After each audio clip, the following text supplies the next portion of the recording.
Appreciate you joining us in the trenches with Dave Lapham, brought to you by First Star Logistics. And today we have an opportunity to catch up with Jimmy Chase, father of Jamar Chase. Jimmy Chase, an athlete himself, defensive back at the collegiate level at Alcorn State. So I'm sure he was very instrumental in Jamar learning to run those routes as well as he runs them. That's one thing that's an underrated part of Jamar Chase's game. The dude is a proficient route runner as well as everything else. And we talked to Jimmy Chase about everything else, about his son Jamar. Football was not the first love. That's an interesting little tidbit. You can catch up with what he has to say about Jamar in his younger years. He played multiple sports, no shock there. His relationship with Joe Burrow is special. There's no question about that. And his ability to make plays is definitely special. Jimmy Chase, we talked to him about what it was like raising an NFL superstar at the wide receiver position.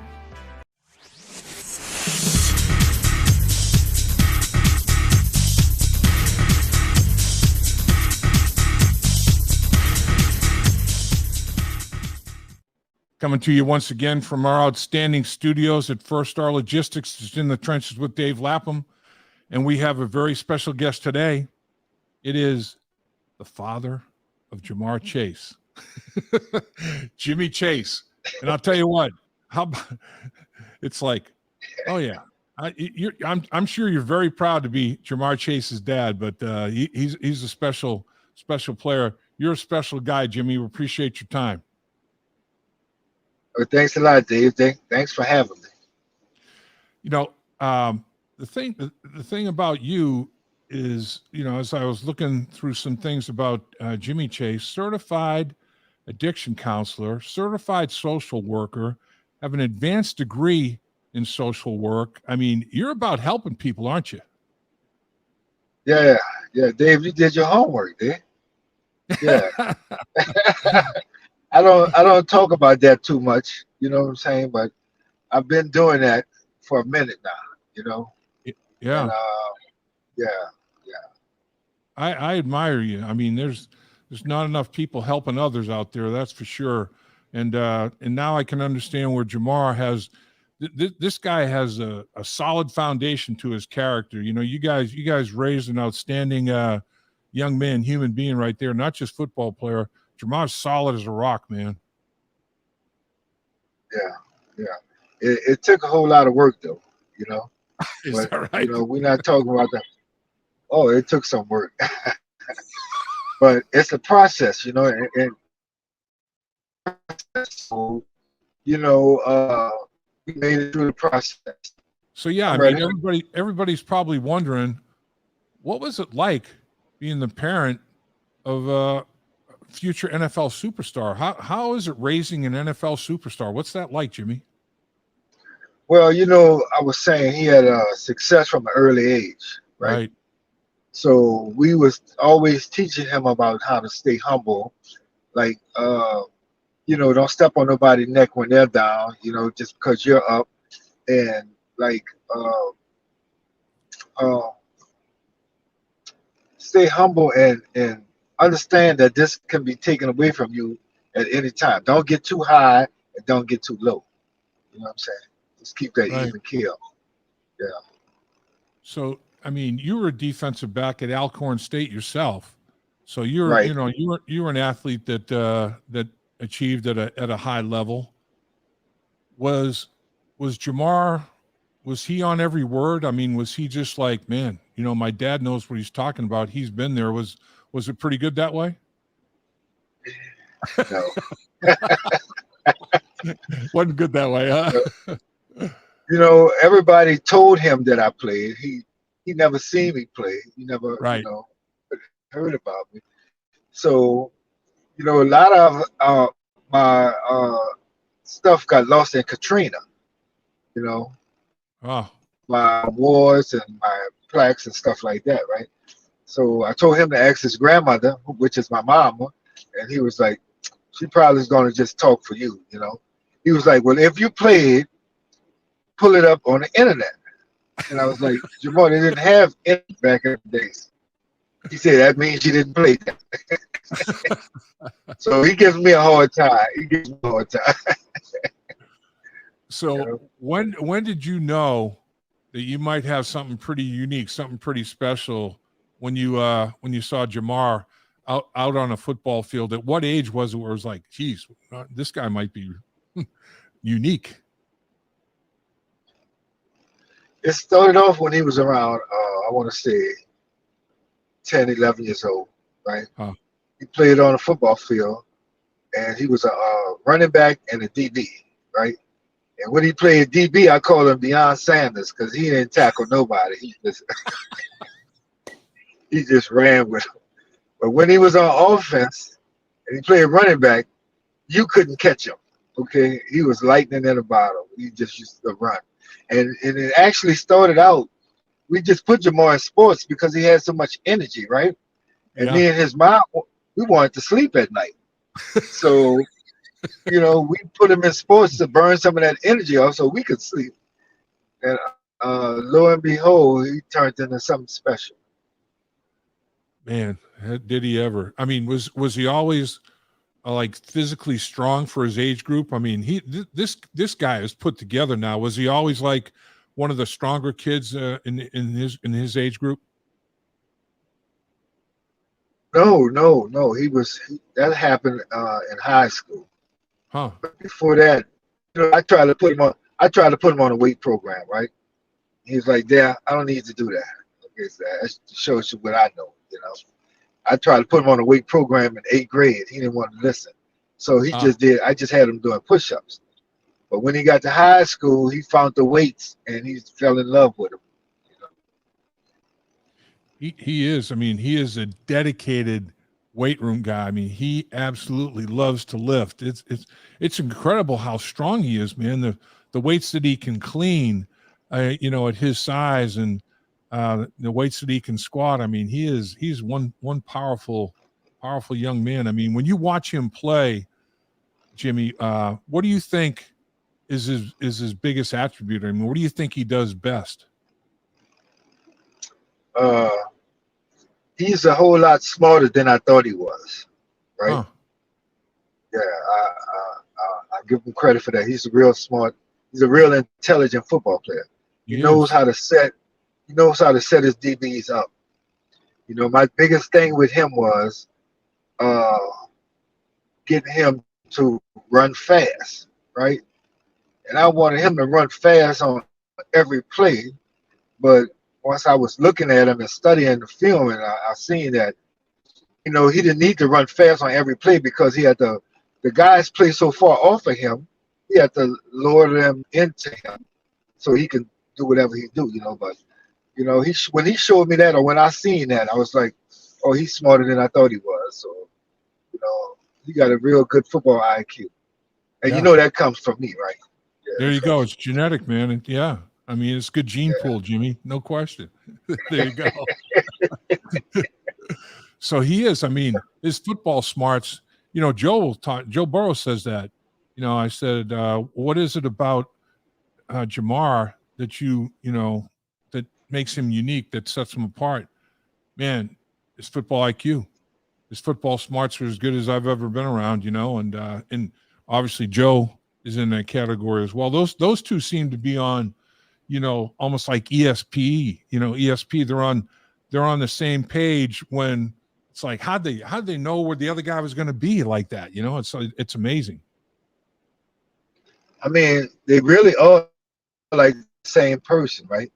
Yeah, like they really. have the same demeanor. No, they have the same demeanor. Like I did a video. I don't know if you've seen it on Jamar way back in high school. I said, you don't want to make him mad, right? And in the video, they talked about his training and all of that kind of stuff. But if he gets mad, he's going to go ballistic on you, right? If you make him mad, if you do him something, he's going to go ballistic, right? And I always had to control that coming up because he would lose his temper. Yeah. So I worked on kind of like helping him control that anger, right? And what I found out was Joe Burrow is the same way.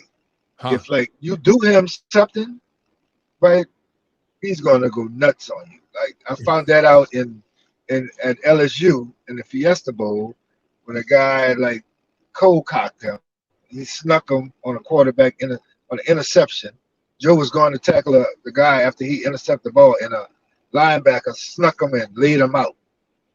And Joe got off the ground and tore their behind up after that. I was like, wow, this dude is a killer. Yeah. Okay. Huh. I tell you that the intangibles like that are so right. Huge. I mean, so when Jamar was growing up, was football always his best sport, or did he play all sports? What was Jamar like growing up in his youth sports activity? Jamar played basketball and ran track. Uh-huh. Okay. He played baseball one year, but he wasn't gonna make it in baseball because he'll hit a single and try to get a home run out of it. So that didn't work. Okay. But Jamar was a basketball player. Okay. He was going to the NBA in basketball. The funny thing that happened along the way, he didn't like the basketball coach. Because Jamar was a point guard. He's a point guard. He would always steal the ball from the other team and have a fast break. And when he get the fast break, the coach would want to run a play instead of a fast break. And Jamar said, Dad, I don't want to play basketball anymore. So a future potential NBA star, man, was turned off by a coach about playing hoop. Huh? What did Jamar do with track? What events did he run? He ran. He set the state record in the long jump. Did he really? Oh. Yeah, 24 feet 2 inches. Woof. Did he ever try the triple jump? No, I told him to do it. He was like, "No, Dad, that's too much." You know, he was doing good in a high jump, but he said that was too high. He didn't want to do that. That was too high up in the air. I tell you, he is as he's a freak. He is a freak explosiveness. He is. Looking at that body, you'd be like, how can that body move like that, man? And the strength that he has, he just overpowers defensive backs. His size-speed ratio, when guys talk about size-speed ratio, he is the perfect example of it. I mean, man, you take the speed that he has and the body that he has, like you said, he's a freak. Right, you know, but the amazing thing is he's been doing that all his life. Like it's normal to me. So when I don't see him doing that, I question him and I get on him because like you do that all the time. Like what's the problem? You know, he's like, yeah, it's not that easy. No, I'm like, well, you make it look easy. You know. Oh man. So what other hobbies what other things interested him as Jamar was growing up? He was a real active kid. He just loved to play. He just loved to have fun. Anything dealing with playing. Well, at one time, he was an avid book reader. You know. Really?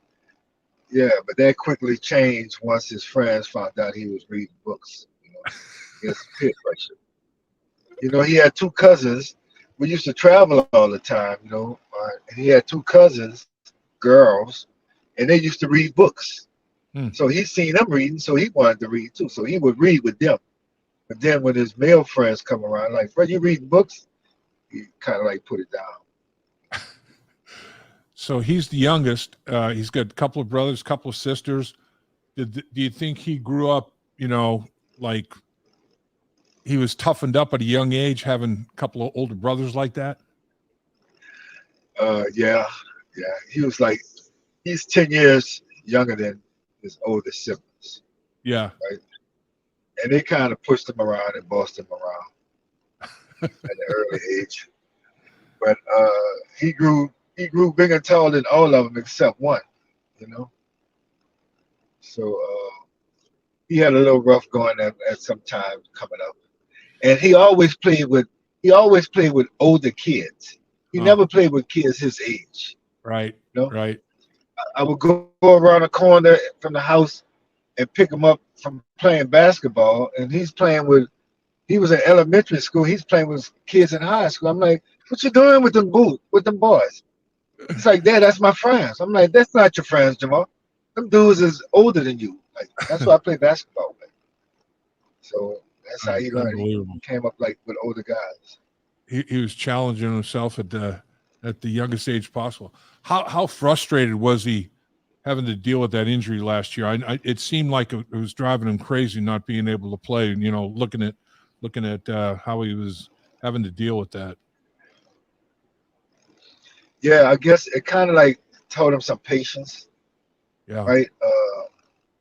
He was like real anxious to get back because he never really had an injury before. Knock on wood, you know. Yeah, I hear you. So he never really had to miss any games, you know. And that's the thing that drove him. He hated missing a game. He would die. He would do anything to play in the game. That used to be his punishment, right? If you don't do this, you're not playing in the game this weekend. Yeah. So he would do whatever he had to do because he didn't want to miss that game. But he still kind of ticked off about that because, you know, he keeps repeating to me, well, Dad, I missed 4 games. So it felt like he let his team down and, like, he could have did better statistically if he'd have played those 4 games. You know? Yeah. He still put up good numbers, though, man. He's I know. He's unbelievable. He really is. So what was it like the first time you talked to Jamar after he had his first, after he first got to know Joe Burrow and started playing with Joe Burrow? What was your first, what do you remember most about your initial dialogue with Jamar, him talking about Joe Burrow? I asked him, I'm like, how was the quarterback? I was the quarterback y'all got, the dude Joe. He said, he's all right.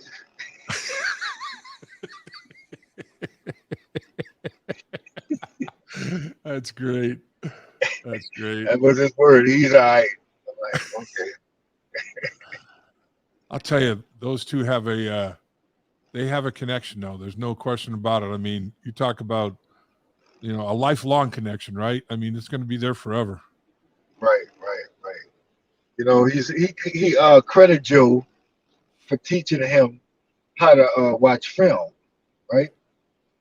And I had Jamal watching film since 8th grade. Is that right? And I guess, yeah, I didn't know what I was talking about because, like, after every practice, we would go watch film.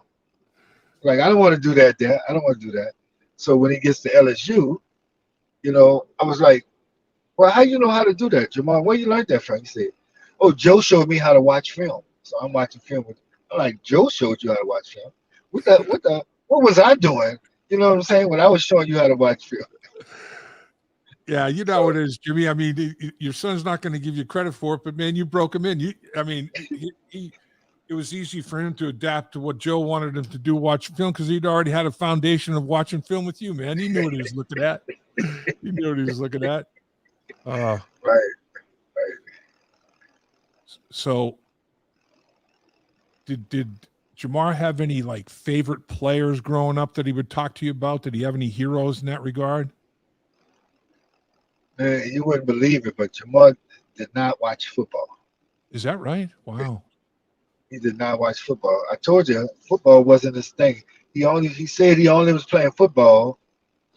Football was his hobby because all his friends were playing. So he wanted to play basketball. So he had basketball heroes, huh? Yeah, he got basketball heroes. But I think he was like Reggie Bush or somebody like that. But he really didn't watch too much football. So who were his basketball heroes?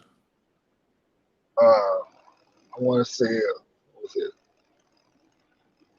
Kyrie Irving, and I want to say Kobe. Sure. But Kobe, Kyrie Irving, and somebody else.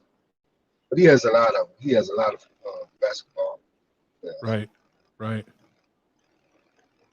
I know he's he's got a good soul. Jamar's a generous guy, isn't he? I mean, he he thinks of others quite a bit, doesn't he? Yeah. He helps out a lot of people, right? And I told him it's time for him to start doing some things. He works with other people with camps and stuff like that. He does things for the kids. He have a giveaway back at home for back to school thing and stuff like that. And I told him it's time for him to start doing some things for himself to like help himself give back, instead of helping others. Not to say that, he's not going to stop helping others, but you need to develop your own off the field brand and promote what you do. Right. He doesn't like that. He doesn't like that the limelight and the attention. He just want to do it and be anonymous and stuff like that. Sure. What do you think? Does he talk to you about goals, or is he a goal-oriented young man, or is it just I'm going to go out and do the best I can and just let that be the case? Yeah, he is a goal-oriented person. I told him that a long time ago. Like you have to set goals, bro, and reach your goals. And once you reach your goals, you can set some more. You can't just be satisfied with the status quo. You always have to keep pushing yourself. So he's a goal-oriented person. What are some of the? Can you give us? I don't necessarily want to pry into secrets between the son and the dad, but can you give us a couple of his big goals? Well, the biggest goal is he wants to win the Triple Crown. Okay. Yeah, he wants to do that, but I can't give you the rest of them. I get in trouble. Catches, yards, and touchdowns, right? Like Cooper Kupp did. Cooper Kupp wanted that one.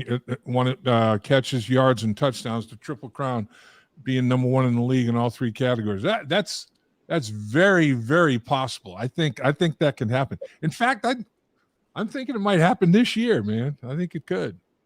I mean, it can happen. The toughest part would be the catches.